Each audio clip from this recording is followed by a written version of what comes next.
Hello दोस्तों, कैसे हैं आप सब। आपका हमारे इस चैनल में बहुत बहुत स्वागत है। आज हम बात करने वाले हैं टाइम ट्रेवल और मल्टीवर्स के ऊपर। आपने टाइम ट्रेवल और मल्टीवर्स के ऊपर बहुत सारे वीडियोस देखे होंगे, लेकिन मैं आपको गारंटी देता हूं कि इससे अच्छी एक्सप्लेनेशन आपको कहीं पर नहीं मिलेगी। और आज हम आपको एक सच्ची घटना के बारे में बताएंगे जो हमारे इंडिया के अंदर ही हुई है। तो चलो शुरू करते हैं। मैं सबसे पहले आपको मल्टीवर्स के बारे में एक स्टोरी सुनाता हूँ। बहुत पुरानी बात है। एक पद्म नाम का राजा हुआ करता था और एक लीला नाम की उसकी रानी हुआ करती थी। अब लीला पद्म से बहुत प्यार करती थी और वो उसे कभी खोना नहीं चाहती थी, लेकिन मनुष्य रूप मिला है तो अपने को एक दिन तो मरना ही पड़ेगा। मृत्यु तो अटल सत्य है। लीला को पता था कि एक दिन राजा मुझसे दूर हो जाएंगे और किसी युद्ध में मारे जाएंगे, लेकिन वो राजा को खोना नहीं चाहती थी। इसलिए उसने क्या किया, बहुत सारे ऋषि मुनियों के पास में गई, तपस्वियों के पास में गई और उनसे पूछा कि कोई ऐसा उपाय बताइए जिससे कि मेरा जो पति है राजा पद्म हमेशा मेरे पास ही रहे, कहीं पर नहीं जाए वो। या फिर ऐसा कोई उपाय बताइए, जप तप नियम या कोई व्रत बताइए जिससे कि मेरा पति हमेशा के लिए अमर हो जाए। लेकिन किसी ऋषि मुनि के पास में इस चीज़ का उपाय नहीं था कि उस शरीर को हमेशा के लिए जिंदा रखा जाए। तो अंत में जाकर विश्वामित्र जी ने बताया कि आप माँ सरस्वती की पूजा करो, वही तुम्हें कुछ उपाय बताएगी।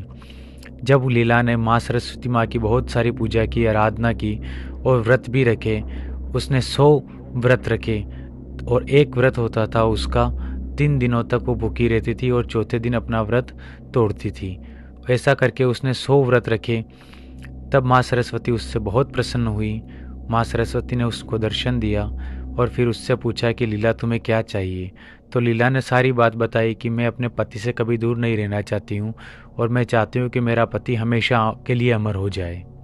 तब माँ सरस्वती ने कहा कि ये तो असंभव है कि ये शरीर हमेशा के लिए अमर हो जाए। हाँ, लेकिन इसकी ये जो जीवात्मा है ये आज तुम्हारे हमेशा पास रहेगी, इसका एक काम मैं कर सकती हूँ। तब थोड़े साल बाद समय बीतता गया। एक दिन राजा पद्म युद्ध में गए और वहाँ पर उनकी मृत्यु हो गई। और मृत्यु होने के बाद में जब उनका शव राजमहल में लाया गया, तब लीला को बात याद आई कि माँ सरस्वती ने कहा था कि इस शव को जल्दी से फूलों से ढक दूं, उससे क्या होगा कि इसकी जीवात्मा हमेशा के लिए यही रह जाएगी। ऐसा ही उसने आदेश दिया और ऐसा ही किया गया। राजा के शरीर को फूलों से ढक दिया गया और जीवात्मा हमेशा के लिए रानी के पास में रह गई। ऐसे ही कई साल बीत गए, लेकिन अब बिना राजा के शरीर के रानी को कुछ अच्छा नहीं लग रहा था। उसने फिर से माँ सरस्वती की पूजा की, आराधना की, जब तप व्रत नियम सब रखे। माँ सरस्वती वापस प्रसन्न होकर लीला को दर्शन दिया और लीला को कहा कि अब तुम्हें क्या चाहिए। तो लीला ने कहा कि मुझे मेरे पति का शरीर सहित पूरा रूप चाहिए। तब माँ सरस्वती ने उसको पास में बिठाया और उसको बोला कि ये जो तुम देख रही हो, जो तुम जी रही हो, ये सब ओनली एक स्वप्न है, उससे ज़्यादा कुछ भी नहीं है। और माँ सरस्वती ने बताया कि ये जो राजा पद्म है ये पिछले जन्म में एक बहुत बड़े संत थे और इन्होंने उस टाइम पर एक स्वप्न देखा था कि मैं अगले जन्म में या फिर इसी जन्म में राजा बनूं तो कैसा होगा। लेकिन उस जन्म में उनके पास में ज़्यादा समय था नहीं और उनकी मृत्यु हो गई। उसके बाद अगले जन्म जब हुआ उनका, तो ये राजा पद्म के रूप में यहाँ पर आए। तब उन्होंने बताया, माँ सरस्वती ने, कि ये जो यूनिवर्स है पूरा, ये जो पूरा का पूरा ब्रह्मांड है, ये सब एक स्वप्न के समान है। यहाँ पर जितने भी रहने वाले हैं ये सब के सब एक स्वप्न के समान ही रह रहे हैं। तब माँ सरस्वती लीला को लेकर अलग अलग ब्रह्मांडों की सैर कराती है और वहाँ पर राजा पद्म को बताती है। कहीं पे वो मनुष्य योनि में थे तो कहीं पर जानवर की योनि में थे और वहाँ पर हर ब्रह्मांड के अंदर ब्रह्मा भी अलग अलग थे। अब लीला को कुछ भी समझ में नहीं आता है कि ये क्या हो रहा है। तब माँ सरस्वती उसको बताती है कि ये जितने भी ब्रह्मांड है और जहाँ जहाँ पे भी तुमने राजा पद्म को देखा है, ये बस उस जीवात्मा के सपने हैं, उससे ज़्यादा कुछ भी नहीं है।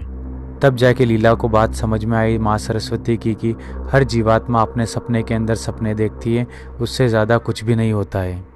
राजा पद्म की जीवात्मा तो सिर्फ एक जगह सोई हुई है और ये सब सपने के अंदर सपने देख रही है। जैसा कि अपने इंसेप्शन मूवी के अंदर देखा था वैसा का वैसा हो रहा है। वो सिर्फ और सिर्फ राजा पद्म के स्वप्न में थी, तो आखिर लीला का भी तो एक स्वप्न होगा। और उसी तरह से जैसे कि अलग अलग ब्रह्मांड में अलग अलग ब्रह्मा थे, तो उसी तरह से हर ब्रह्मांड में सरस्वती भी अलग अलग होगी। तो ये तो सरस्वती का भी एक स्वप्न हुआ। तो ज़रा सोचिए, क्या ऐसा तो नहीं कि हम भी एक सपने में जी रहे हैं, उससे ज़्यादा कुछ भी नहीं। और अलग अलग ब्रह्मांडों में हमारे भी अलग अलग सपने चल रहे होंगे। यही तो है मल्टीवर्स।